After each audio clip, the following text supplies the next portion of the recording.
네, 함께 참여한 모든 성도님들 그리고 온라인으로 예배를 함께 드리는 모든 성도님들 하나님의 축복이 함께 하시길 바랍니다. 추석 명절 잘 보내셨습니까? 친척들과 좋은 시간 보내셨습니까?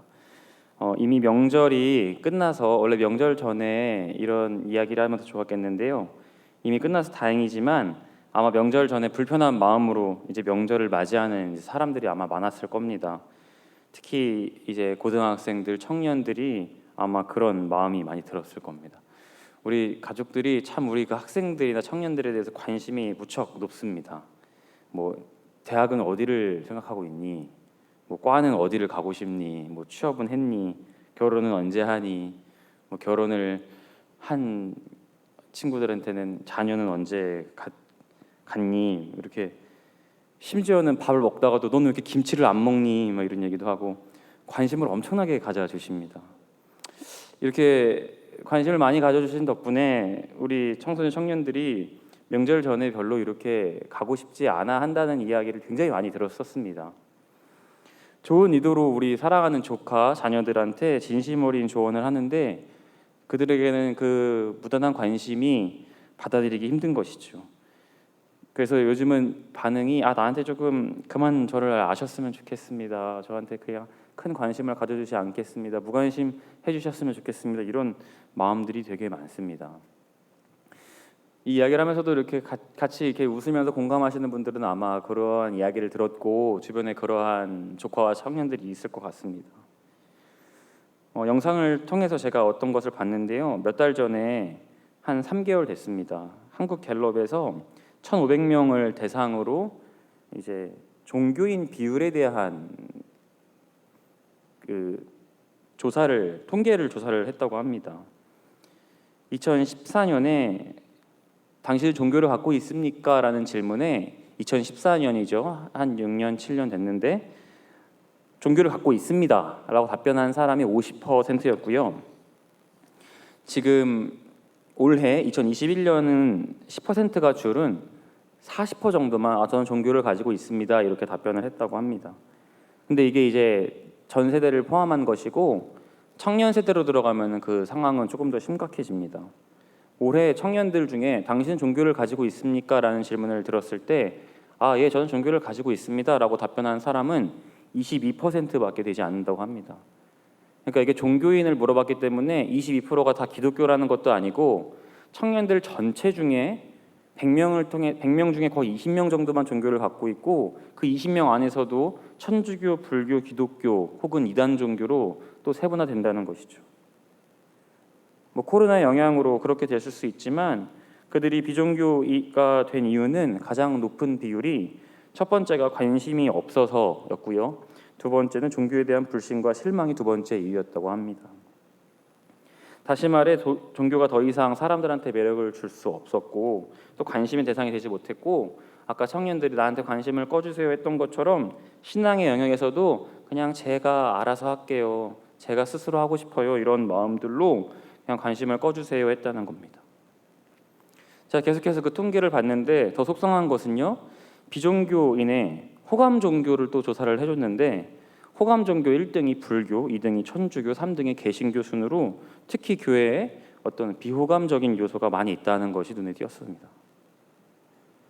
제가 이제 보면서 저는 이제 기독교인이고 개신교니까 마음이 아프니까 한번 사람들은 어떤 반응을 하는가 댓글을 봤는데 막 보는 내내 저도 막 얼굴이 붉어지고 어떤 글은 너무 과하다 이런 생각이 들기도 하고 화가 나기도 하고 부끄러운 생각도 들었습니다.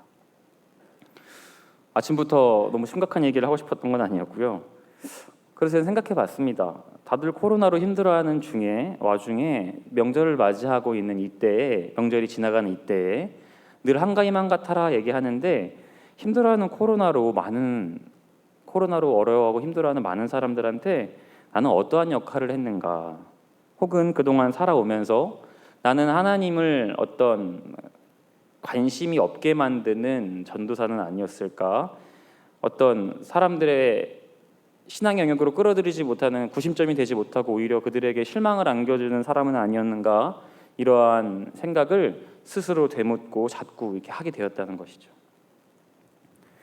그러던 와중에 지난 주일에 선포되었던 항상 기뻐하라, 쉬지 말고 기도하라, 범사에 감사하라는 말씀을 듣고 묵상하면서 우리 믿는 사람들은 그래, 우리 힘든 상황에도 기뻐하고 어려운 중에서도 항상 기도하고 매사에 감사해야겠다라는 생각이 들면서 한편으로는 이런 생각이 들더라고요. 믿지 않는 사람들은 항상 기뻐하라, 쉬지 말고 기도하라, 범사에 감사하라는 진리를 모르잖아요. 그러면 적어도 그들이 기뻐할 만한, 항상 기뻐하라 해서 기뻐할 만한 일들, 항상 범사에 감사해서 감사할 만한 것들을 우리가 제공해줘야 되는 것이 기독교의 역할이 아닌가, 이러한 마음을 저한테 주셨다는 겁니다. 그들은 항상 기뻐하고 그들은 항상 자족하고 감사할 수 있는 자색 능력이 마음 가운데 없지만 우리는 그 진리를 알고 있잖아요. 그럼 적어도 그들에게 기쁨을 제공해주고 감사를 제공해줄 수 있는 사람이 되면 정말 그들도 언젠가는 하나님께 마음을 활짝 열 수 있는 그러한 사람들 되지 않을까, 이러한 마음을 저에게 주셨습니다. 우리 자녀들이 왜 믿음으로 잘 양육되고 또 전문성과 실력을 키워서 왜 공부 열심히 해서 왜 그들이 이 나라의 어떤 역군으로 좋은 사람으로 성장하기를 우리는 왜 바랄까요? 그냥 그 자녀가 자기 스스로 먹고 사는데 그렇게까지 애를 쓸 필요가 없는데 왜 그 정도로 우리가 청년들한테 관심을 갖고 그들이 믿음의 자녀들로 잘 성장하기를 바랄까요? 저는 세상에서 불합리하고 말도 안 되는 것들을 바꾸는데 어떠한 힘과 능력이 있으면 간단히 바꿀 수 있는데 그것들을 우리 기독교 청년들이 해내기를 원하는 마음이 있습니다. 쉽게 말해서 한 병사가 휴가를 얻으려면요, 어떻게 해야 되죠? 사격도 막 잘 쏴가지고 만점을 다 맞고 부대에서 모범병사가 돼서 자기 노력으로 막 열심히 해서 휴가를 이렇게 쟁취해낼 수 있어요. 어렵게. 근데 어떠한 친구는 그냥 가볍게 한 호의로 인해 대대장이 너 휴가 갈래? 이러면 휴가를 얻어줘요. 물론 그 친구도 어떠한 노력을 했겠지만 이전에 말했던 막 사격을 열심히 하고 자기 노력으로 하려고 했던 사람들은 어렵단 말이에요, 휴가 얻기가. 마찬가지로 우리 자녀들이 믿음으로 양육되고 왜 기독교 청년이 돼서 전문성과 실력을 키워야 된다는 이유가 왜 그러냐면은 여기에 있다는 것이죠. 이 세상에 불합리하고 말도 안 되고 반기독교적으로 행동하는 여러 가지 법안들, 이해 안 되는 일들을 어떤 위치에서 쉽게 말 한마디로 조정할 수 있는 사람들이 될 수 있다는 거예요. 물론 그 사람들은 계속해서 기독교적 가치관으로, 신앙으로 자라가야겠죠.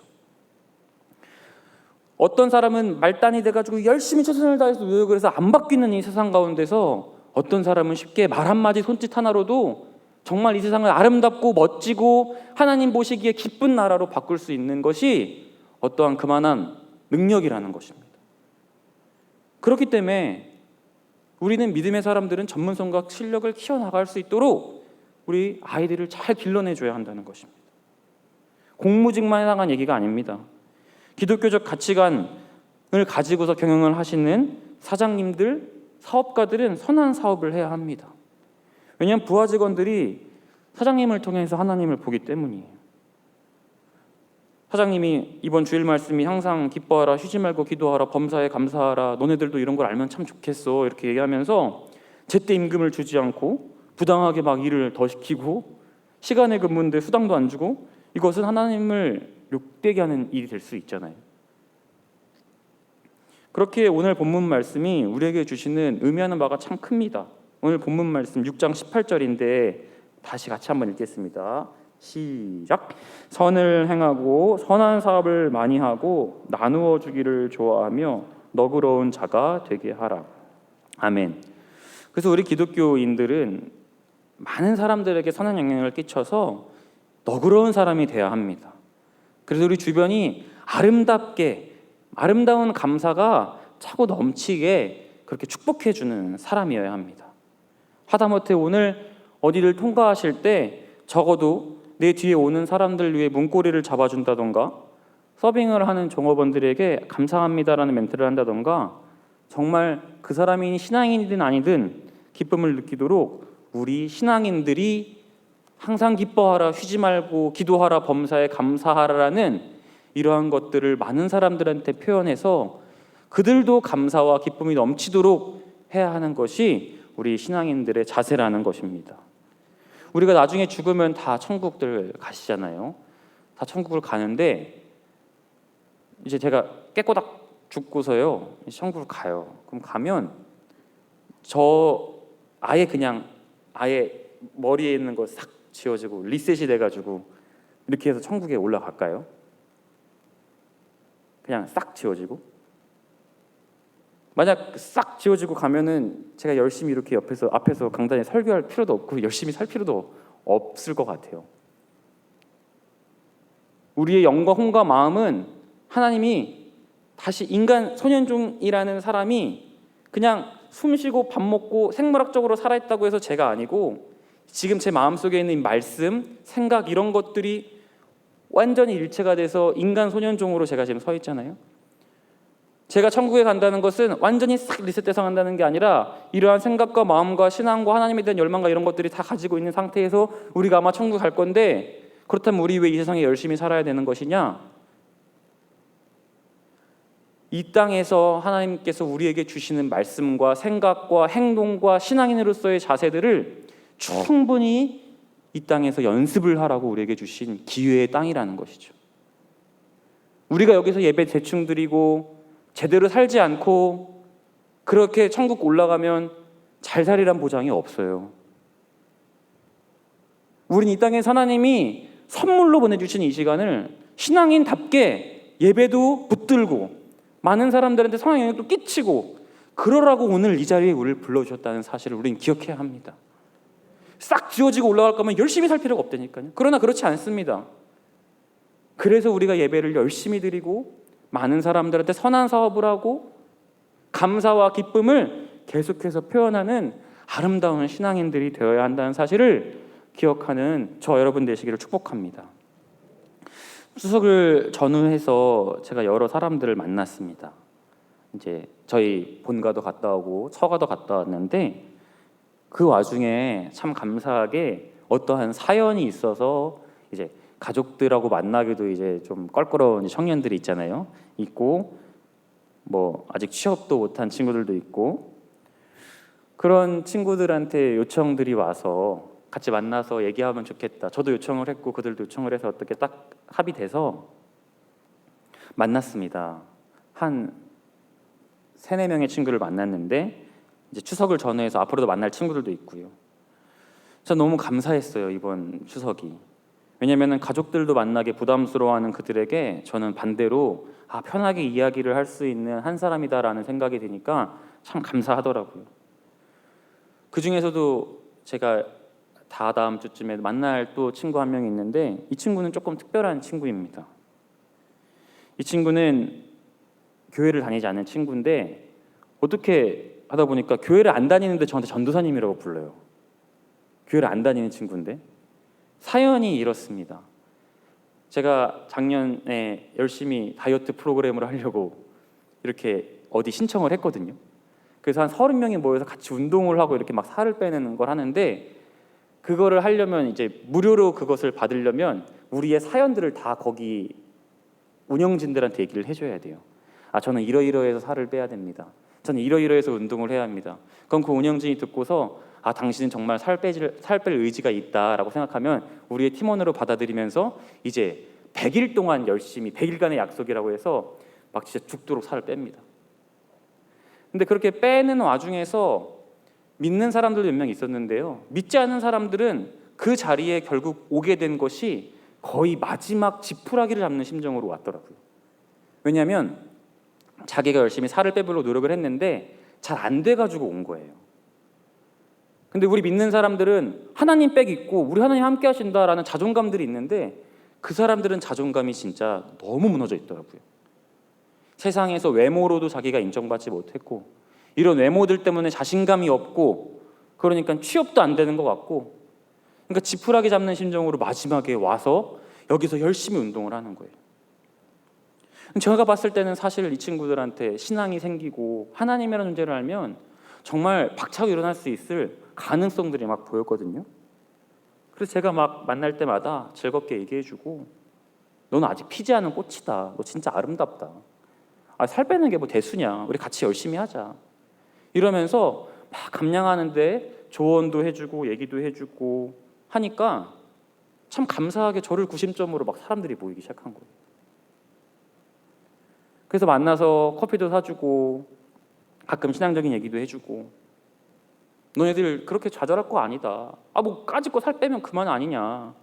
우리 잘 해보자 이러면서 제가 계속 북돋아주고 인커리지 해주고 했더니 계속 저를 좋은 사람으로 보면서 호칭을 뭐로 해야 하네요. 저보고 오빠라고 하긴 좀 그렇대요. 맨날 좋은 말 해주고 그러니까. 그래서 너네 편한 대로 해라 했더니 한 친구는 전도사님의 전자를 빼서 도사님이라고 그래요.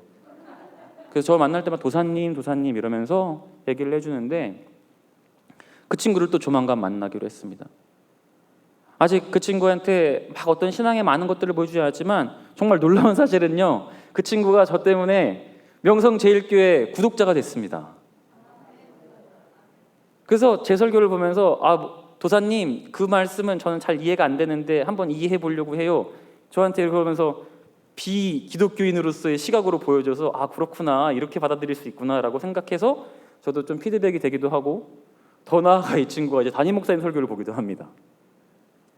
참 재미있었습니다. 그래서 근데 그 친구를 이제 한 몇 주 뒤에 만나는데요, 저는 그 친구한테 참 몇 마디 안 했는데 그 깨지고 상한 마음에 북돋아주고 응원해주는 메시지 몇 마디로 그 친구가 이렇게 재기하고 취업하고, 저한테 취업됐다고 연락이 와가지고 막 축하해달라고 얘기해주고, 전 진짜 별거 하지 않았는데 막 고맙다고 넥타이 선물 보내주고 막 이럴 때 저도 막 뿌듯하고 너무 좋았습니다.